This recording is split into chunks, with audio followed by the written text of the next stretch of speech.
Live from the NJ.com studio comes the only weekly TV podcast you'll need, where a lofty critic squares off with an obsessed superfan on everything from highbrow drama to lowbrow reality. The cocktail shaker is ready. Prepare for your TV hangover. Now, your hosts, Vicki Hyman and Erin Medley.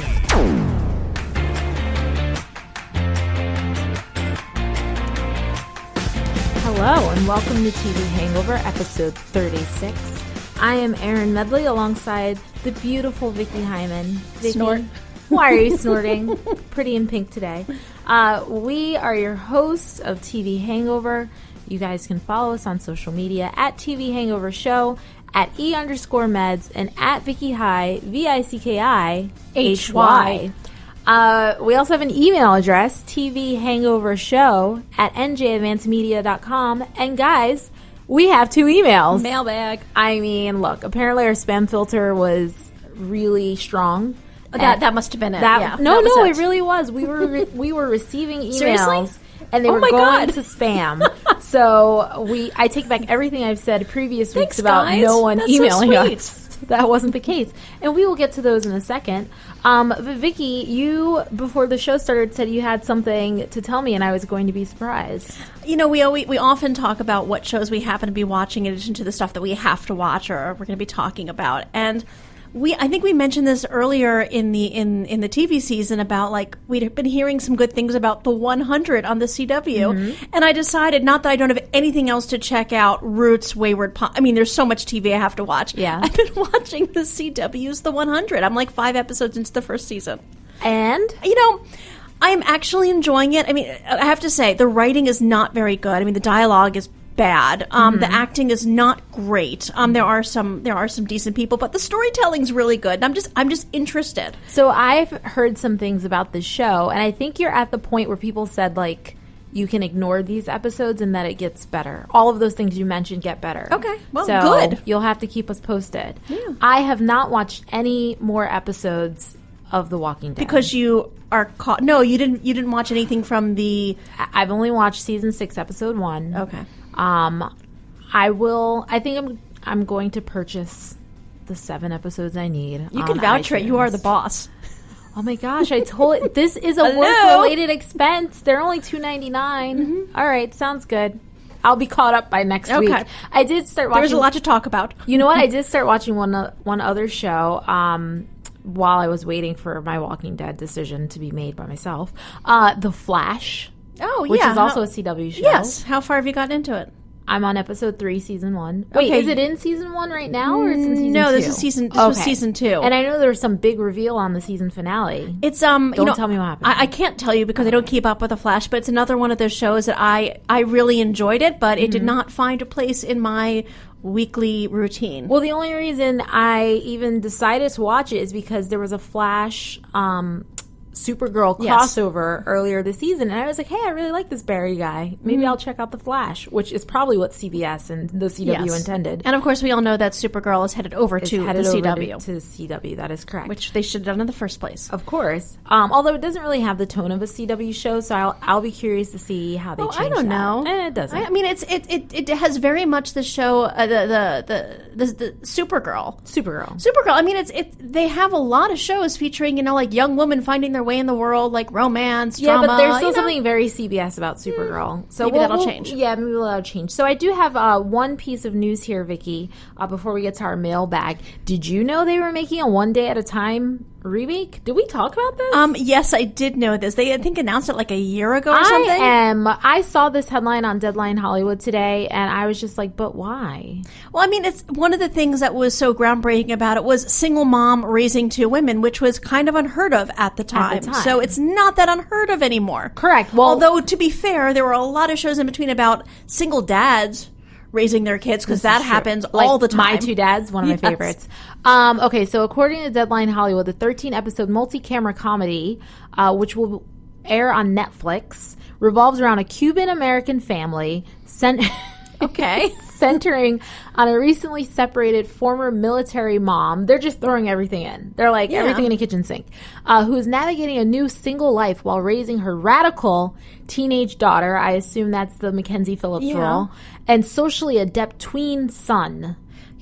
I've raised this before. It's like sometimes you wonder why they even branding it to One Day at a It's not One Day at a Time at all. I don't understand. It's not like One Day at a Time with some like incredibly iconic show that people who watch today, like the vast majority of people who watch TV today, i.e., people who are 45 and under, really remember all the much. Did you watch it? Oh yeah, I loved it. Okay, I thought maybe you'd be a little young for it. No, ready? I'm ready. You want to sing with me? You watch. This is it. This is it. This is life. The one you get. So go and have a ball. Okay. This is it. Stop. We have to stop. Straight ahead and rest assured. You can't be sure at all. So while you have a point of view, keep on doing what you do. Hold on tight. We'll muddle through. One day at a time. Yes! I knew I could get her to do it. Of course I watched One Day at a Time. Well, when I was growing up... You must have watched it in reruns, though, right? Of course. Okay. But everything I watch is... One of my favorite TV shows of all time is I Love Lucy. I definitely did not watch that while it was on. But in my day, the shows on Nick at Night or the shows that were in reruns were all shows from like the 70s and like the 50s and the 60s. Okay. And, all right. So anyway, let's get to our mailbag. This email is from Don. Don is one of our listeners who got trapped in the junk folder. Sorry, Don. Yeah. So Don says that he was surprised about a couple of cancellations, The Grinder and Grandfathered, which you also sniffle about. Both shows started out slow for him, but they grew on him, and he thought The Grinder would have been renewed, as it's also produced by Fox. I mean, I thought The Grinder would have been renewed too. I know the ratings weren't stellar, but it also surprised me because it was good. It was a little bit different. The performances were great. It had a lot of name recognition. And what's Fox gonna do that's better than The Grinder? That's my question. Really, you're gonna come up with something better than The Grinder? Not that The Grinder was like tops, but this is Fox. Okay, Fox is not doing so well lately. I'd like to know that Don says that he'd like to give a shout out.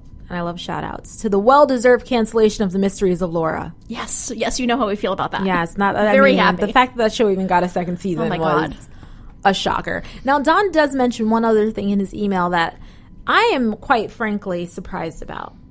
He says, starting to like Jon Snow a little bit this season now that he has reunited with Sansa. How did you not like Jon Snow before, Don? Well, he's a little broody.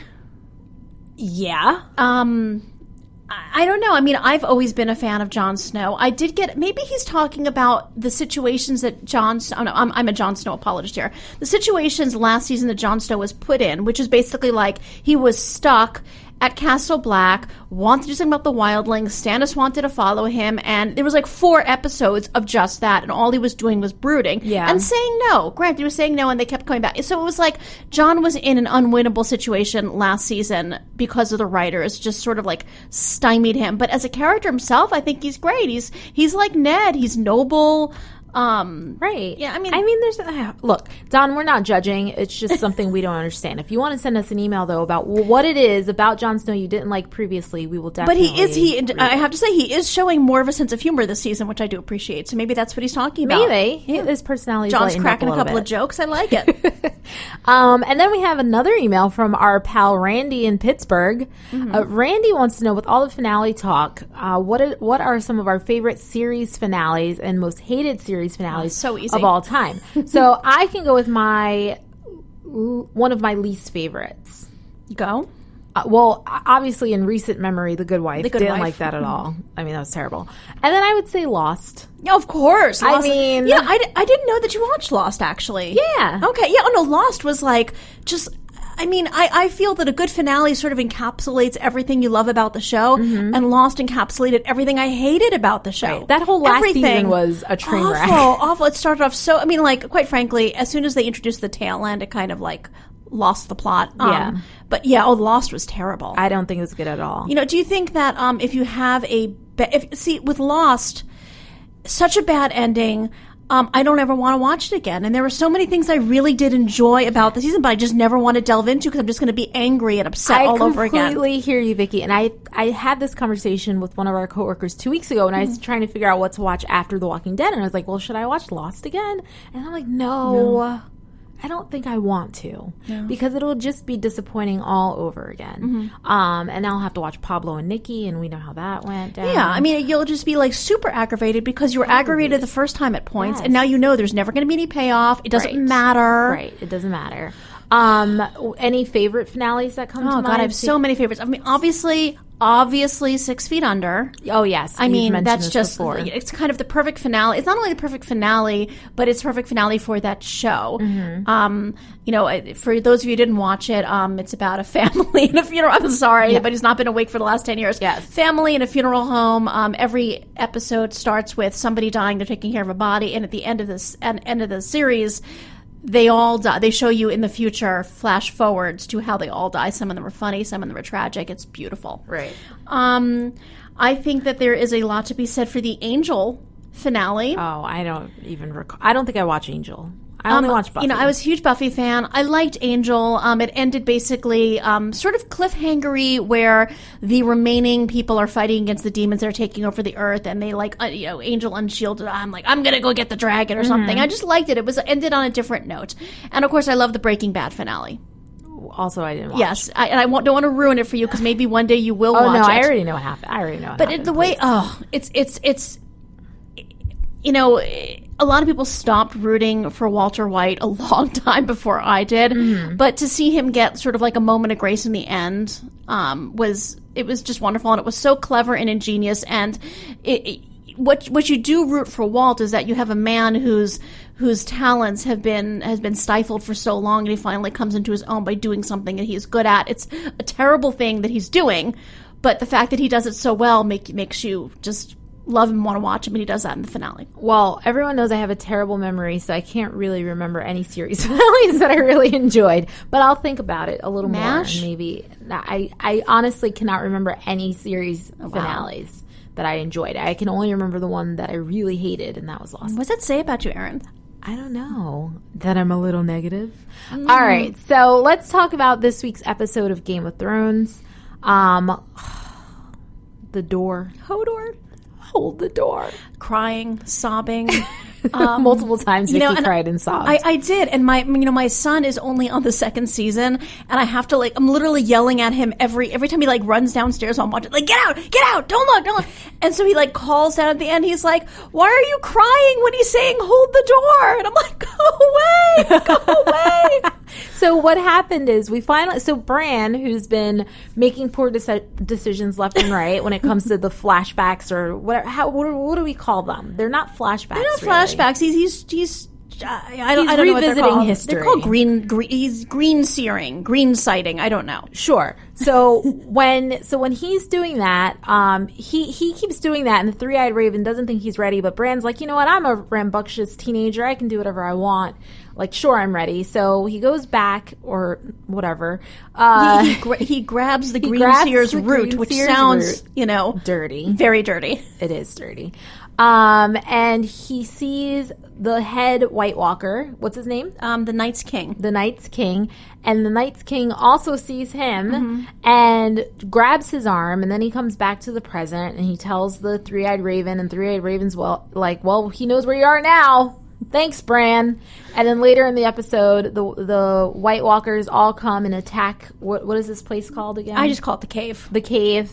And everyone dies for the most part, except for, what's her name? Mira. Thank you. Look, I don't remember. I can't do names, faces, series finales, none of these things. Mira, Bran, initially Hodor. And Hodor are racing for the emergency exit. Well, then you're missing the major point. Bran is when this is all, when Mira realizes he's still in a flashback to Winterfell, where Willis, later Hodor, happens to be, and Bran can sort of hear Mira screaming at him, you have to wake up. Right. Warg into Hodor. He's not doing anything because he was scared, I guess.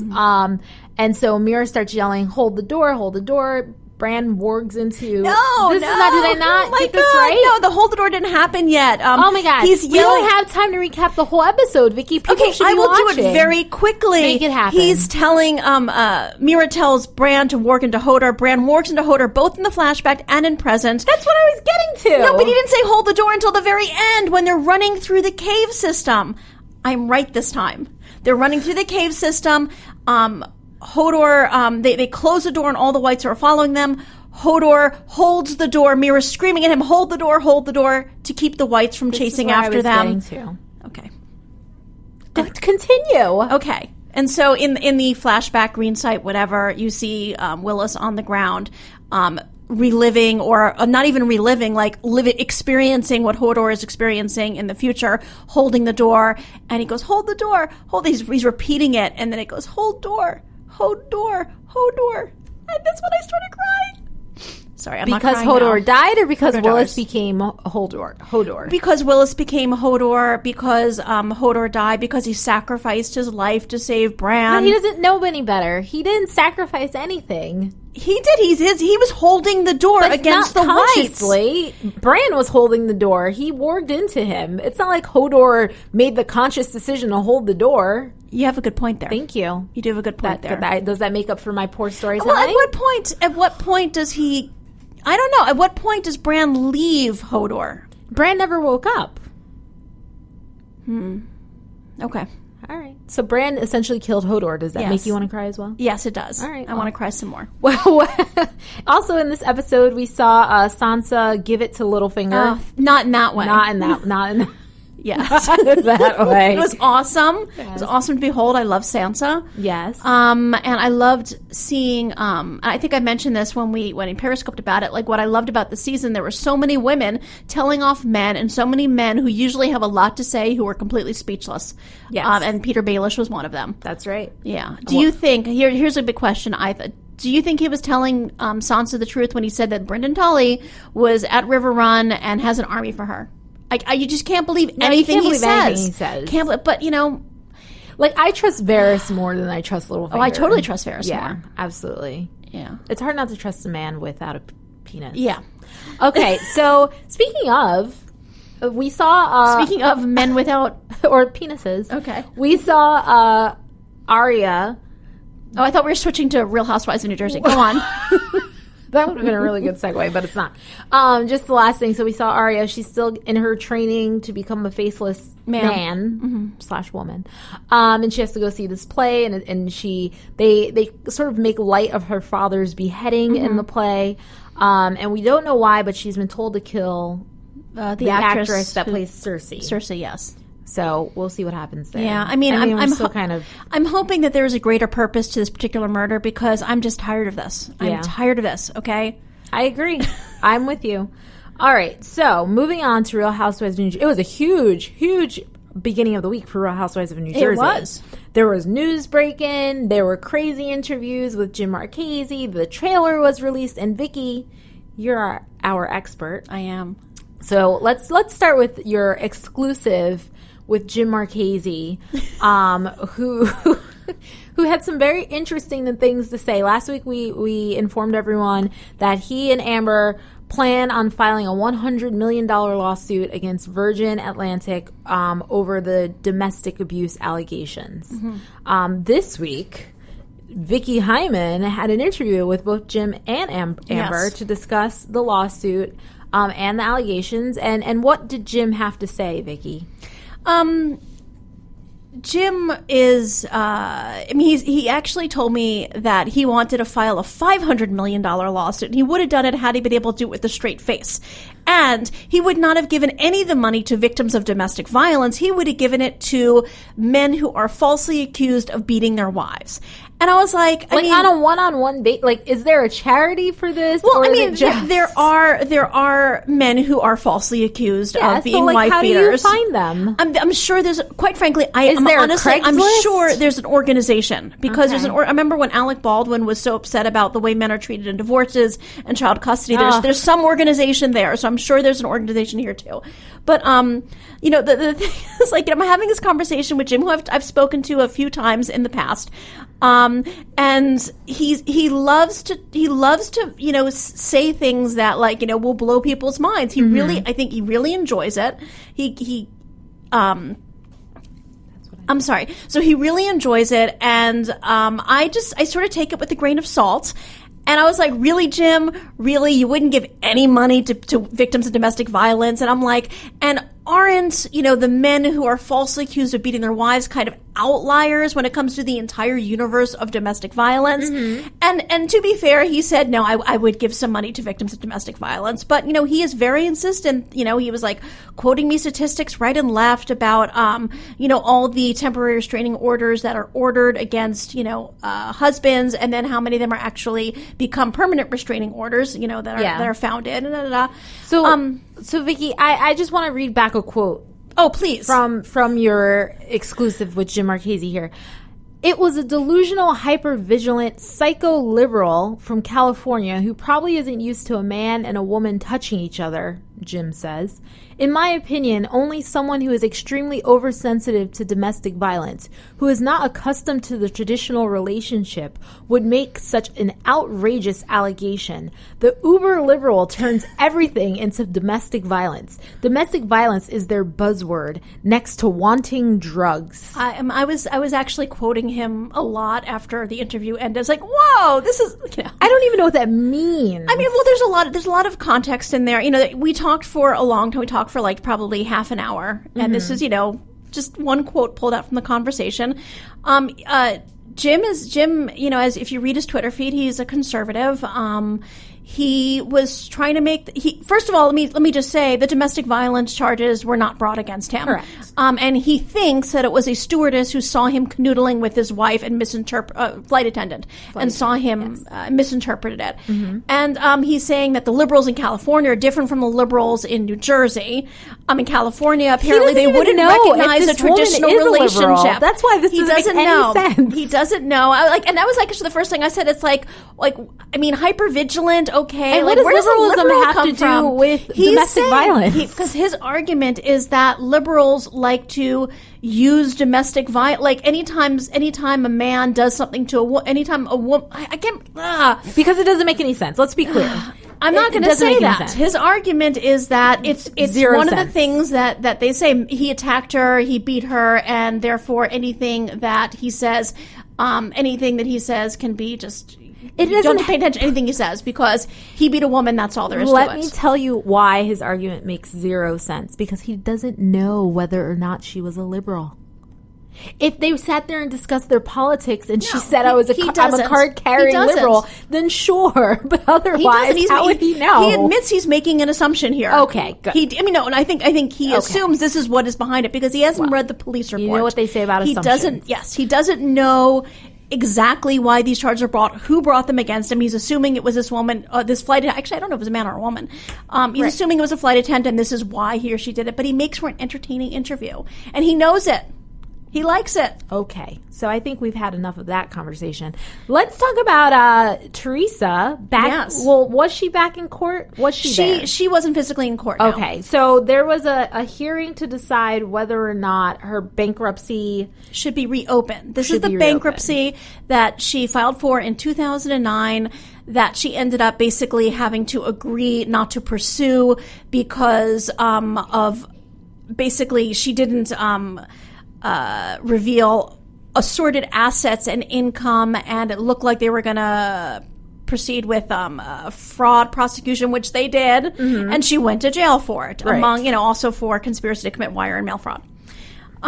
So she didn't get the bankruptcy. She still has creditors from the bankruptcy. And when you're in bankruptcy, the court appoints a trustee, somebody who represents the interests of her creditors. Somebody represents, the people, the mortgages and, various lawsuits, whatever. Mm-hmm. And they never got any money. None of these people ever got any money, although there are judgments against her, which means that, a judge has said, yes, Teresa, you owe these people money. But as far as we know, we don't know. She hasn't paid them. We didn't know whether she paid him or not because these were all private people.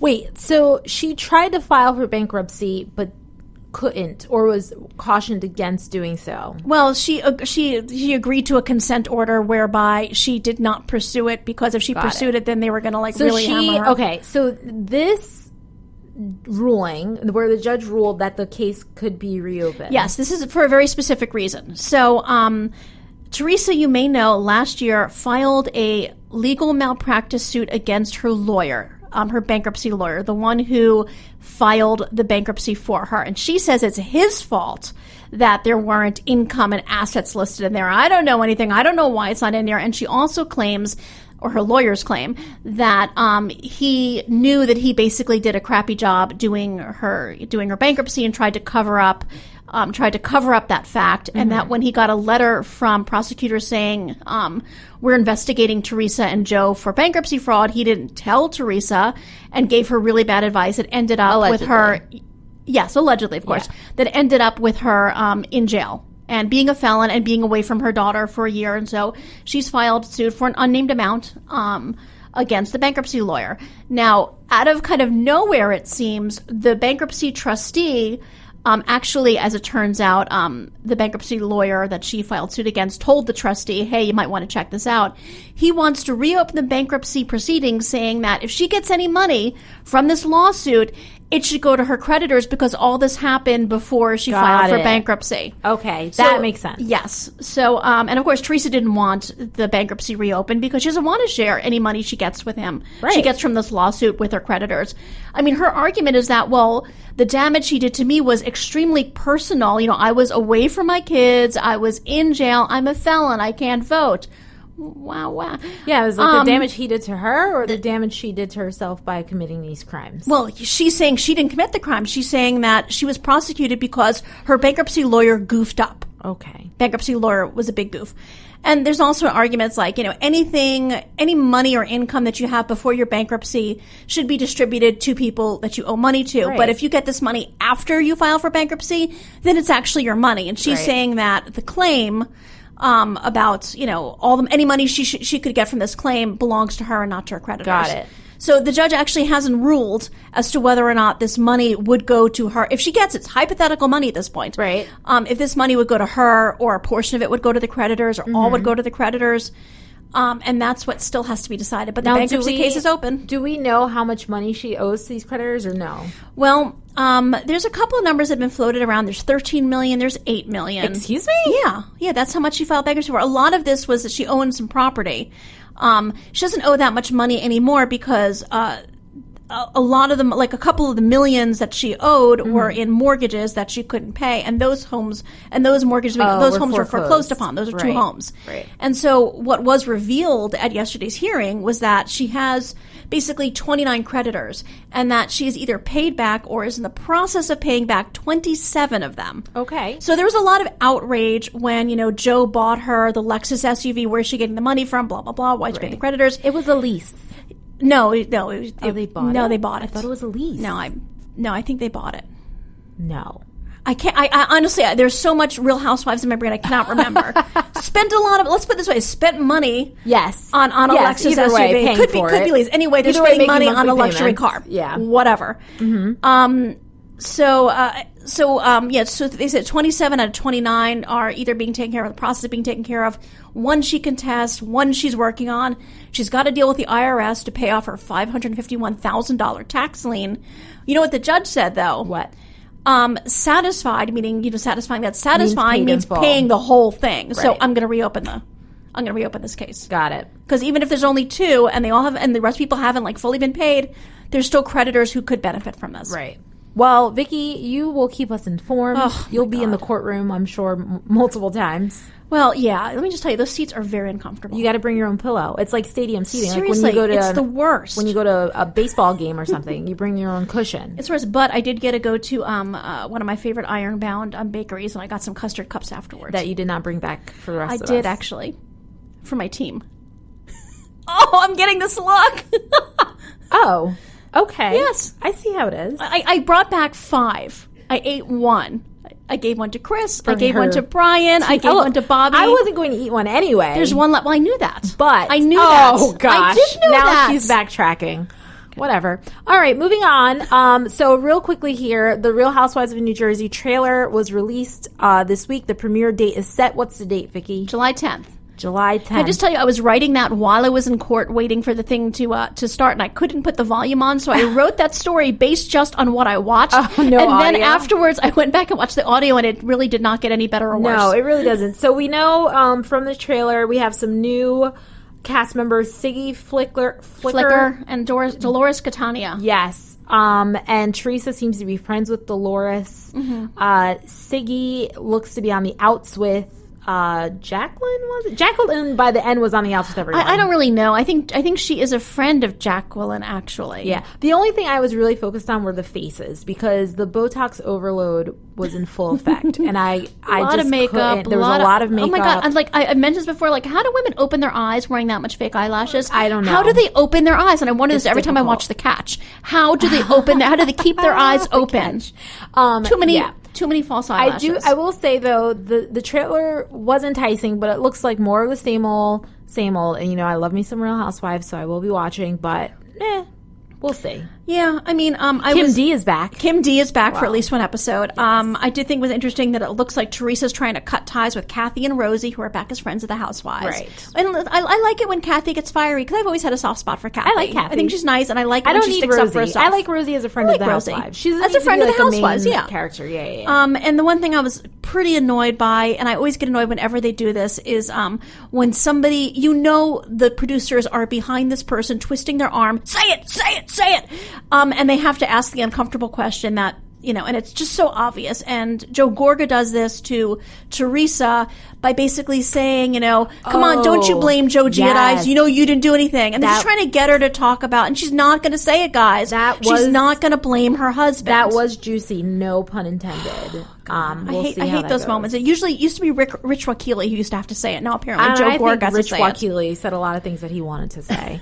All right, so moving along here. Last week we talked about the ABC, NBC, and Fox pickups for next season. And this week we're talking about CW and CBS. But when we recorded this last week, we did not get the full ABC. So I think we have to go. I think you wanted to say that Designated Survivor actually does look good. Yes, I'd like to revise my previous statement on Designated Survivor starring Kiefer Sutherland as some low-level cabinet member who becomes the president once the U.S. Capitol, the U.S. Capitol is blown up and everybody dies. After watching the extended trailer, I say that looks the most promising. Yes, it does. But in addition, I also watched the extended trailer for Notorious. And Conviction. Conviction is the one that you changed your mind about, right? Conviction is the one about the former first daughter who she's a wild child, has so many issues, and then she has to go work at the prosecutor's office to pay off her debt to society because she did something wrong. I don't know.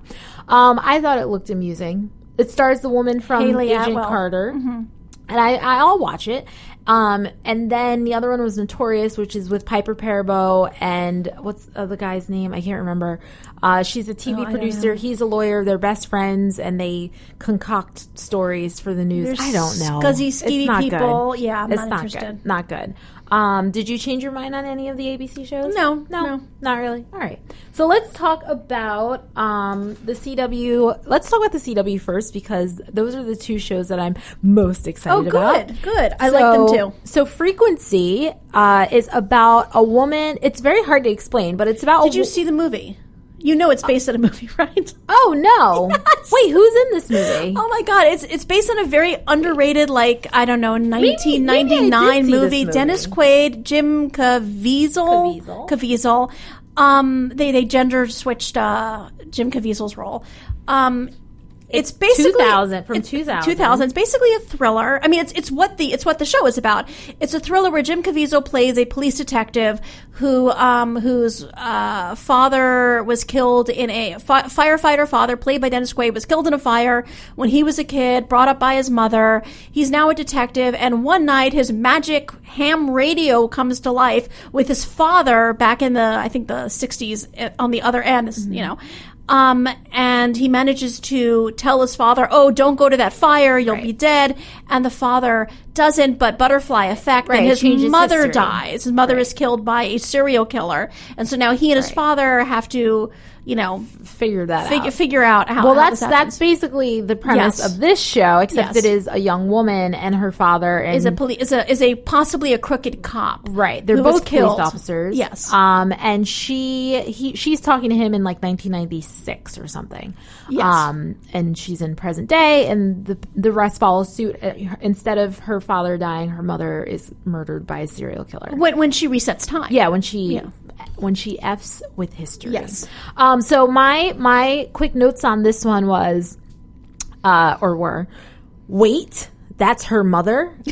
Because the actress who plays, look like there's like 10 years apart. Twins. I know. I was like, how is this possible? Like, is the one actress like 34 and the other one's 37? I don't know. Is that so that in the past we can see the mother, like, be her young, look.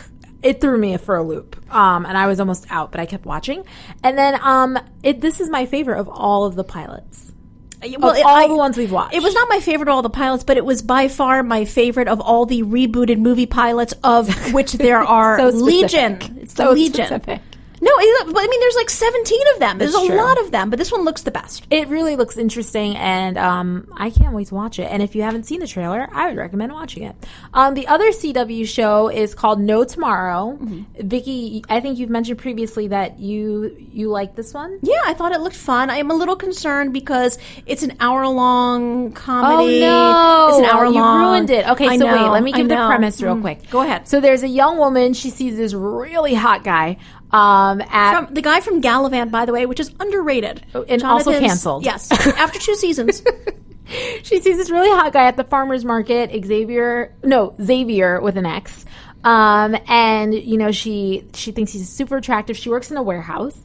Like an Amazon warehouse. Yeah, like an Amazon type warehouse. And she realizes he lives in her neighborhood. So she goes to his house to deliver a package that was mistakenly sent to her house. She comes in and she's like, love at first sight. He's so cute, until he reveals that the world will be ending in 8 months and however many days. And that he's a total, what do you call those people? Doomsday prepper, basically.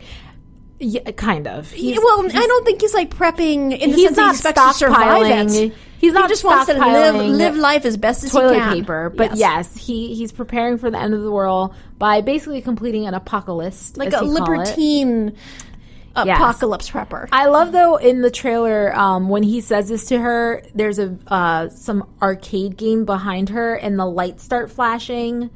Where I took that to mean, like, those are the alarm bells that should be going off in your head that this guy's crazy. And so I put on my notes here, hot guy equals crazy guy. Well, that's an improvement over hot girl equals crazy, I guess, right? I guess. And then there's one part where she says, we're all doomed. And I'm like, yeah, that's how I feel about most hot guys. We're all doomed. So the show, I thought, looked funny and promising and sweet and funny, and now you've told me it's an hour. It's an hour, yes. It's a problem.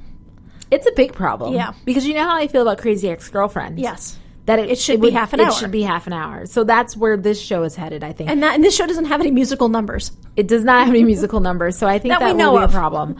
But I do think... Still looks funny. I bet you the actress, whose name I don't have right here, I bet you she will be nominated for a Golden Globe next year. Ingenue. Of course. Yes. You know how they love those. All right, so moving on to CBS. Let's start with... Must we? Oh my gosh. That was my reaction for all these trailers, too. Bull. Oh, my mother's new favorite starring show. Michael Weatherly. Yes, that's why. As a young Dr. That handsome Michael Weatherly. As a young Dr. Phil, character. It's based on Dr. Phil's previous life. Although I wasn't getting a lot of Dr. Phil out of him. I wasn't getting a lot of Dr. Phil either. As an expert witness. A guy who helps lawyers win trials by, jury psychology with a little hacking. Right. Getting the, there's a style. It's sort of like Queer Eye for the Straight Guy, but as a legal drama. I think that's what it is. That's a stretch. I did put that I would watch a few episodes. I'll watch one. Okay, fine. What about The Great Indoors? Stars Joel looks McHale. terrible. It looks so my bad. God. They're Wait. like, I am not a huge fan of millennials, but it's like really unfairly maligning millennials. Okay. Oh my God. All right. It's ridiculous. That's where our opinions diverge. Unfairly maligning? It was over the top. It's okay. It's so over the top. So Joel and ridiculous. McHale is an outdoor, a reporter for a magazine. He's like an outdoorsman, famous outdoors he's icon. Older. He's Joel McHale. He goes to work in the magazine office that is now overrun by millennials. Because it's switching to a digital publication. I would say that if Vicki feels like this show is maligning millennials, she has not spent enough time with them. Okay, wow. I thought I did. Sorry. I'm looking outside right now, outside your office. There are not that many millennials out there. I think you are mistaken. But yeah, so it's a comedy. It's not funny. All right, based on the trailer.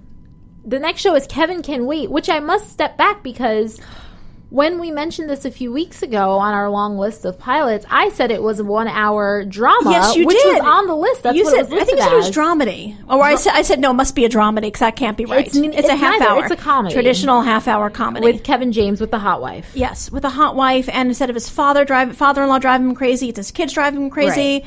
He's a retired cop. Working class schlub, Yada, blah, blah. yada, And yada. it's paired with Matt LeBlanc, who, everybody remembers from Friends. And I his show actually love is him in episodes. Man with a Plan. Man with a Plan, which is about a guy who's spending a lot of time at home with his kids. Very similar. Yes, and my notes here say, another CBS comedy. Yeah, and I it just seems like, why are they, why these two together? I mean, I don't even understand will both that. be huge successes and picked up for a second season. I'm going to predict that right now. And I am predicting this, and I'm not a cast member on Frequency.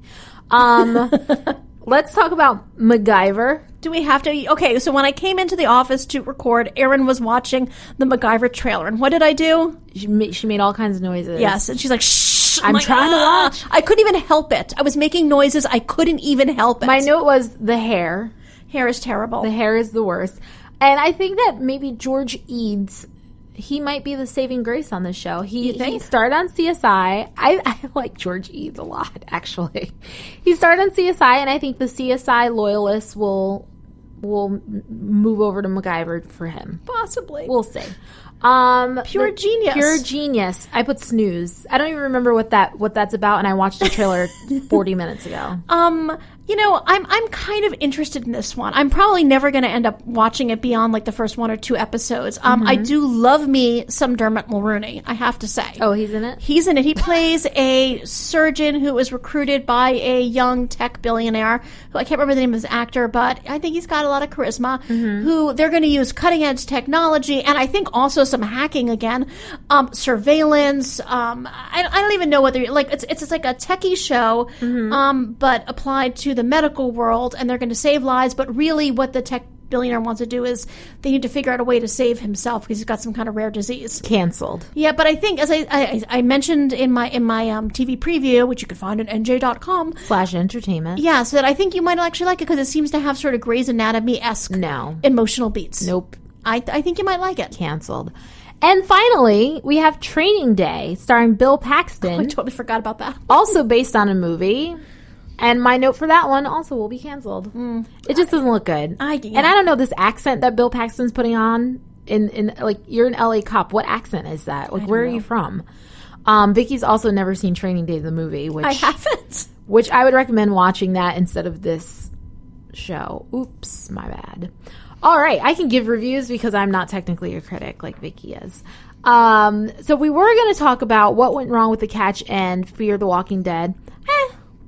But we're not going to? Yeah. We changed our mind? Why not? You know why? Because I'll say I watched the Catch season finale last week, and I thought it redeemed itself. I am now excited for season 2. Well, I'm glad you said that because I've been saying every week, no, I'm a little bit behind. I can't talk. I'm a little bit behind. Well, I realized I was actually like 6 episodes behind. So I watched one last night, and I'm sorry, I'm still on board with it. Oh, no. I still think it's, I mean, I know you said that you're hopeful for season 2 now. Yes. But I'm saying, like, I still think it's, like, Did fun you get and to the enjoyable. part where the brother arrived? Has the brother arrived from England? Okay, the brother hadn't arrived from England, but my husband, who was a couple episodes before me, was watching part of an episode, and I'm like, it's Mrs. Padmore. Mrs. Padmore apparently shows up, so how could this show be bad? No, that's when it starts getting good again. But that's like the last two or three episodes. So I've only got 2 bad episodes to go, and then I can finish watching it. So the catch is fine. The catch is fine. Fear the Walking Dead is not fine. Not fine? Okay, I'm going to talk about it for 2 minutes.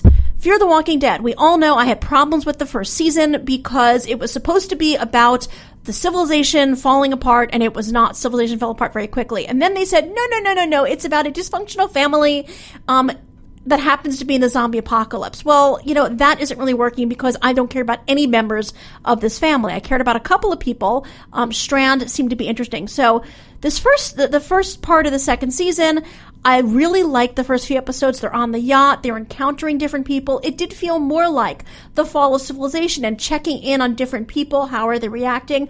I'm liking it. And then it completely fell apart in the finale where the most interesting character, Salazar, the former El Salvadoran death squad member / torturer, turned Los Angeles barber, completely goes insane. And as always happens on The Walking Dead, you take a perfectly good, safe, well-stocked haven and you blow it up. Why do they always do that and do it so quickly? So, they're there for, they managed to get, maybe one shower in, maybe, one dip in the pool, and then it's gone. And they've all separated. And also, I don't like the fact that Chris, Travis's son, who has always annoyed me, also went full-on bonkers psychopath, although you could actually really see that coming. And people have been saying, well, you don't know how you'd react in a situation. I'm like, I'm sorry, I wouldn't I just wouldn't go full on psychopath bonkers like that. No, I think you'd have to start out as a psychopath. Yeah, it's in you somewhere. It just got ridiculous, and I honestly don't think I'll be watching anymore. So you're done. Fear the Walking I think I'm Dead. done. And this was only the mid-season. This is only the mid-season. Vicki's out. You know what? I always say that, and I always come back. Of course you do. But no. All right. Yeah. Well, we'll see when it returns. If Vicki is still watching, hopefully by then I will have completed The Walking Dead, and maybe I will move on to Fear the Walking Dead. You're the boss. We'll see. Write it off. And on that note, that will do it for this episode of TV Hangover. Don't forget to follow us on Twitter at TV Hangover Show, at @E_meds, at Vicki Hy, VICKIHY.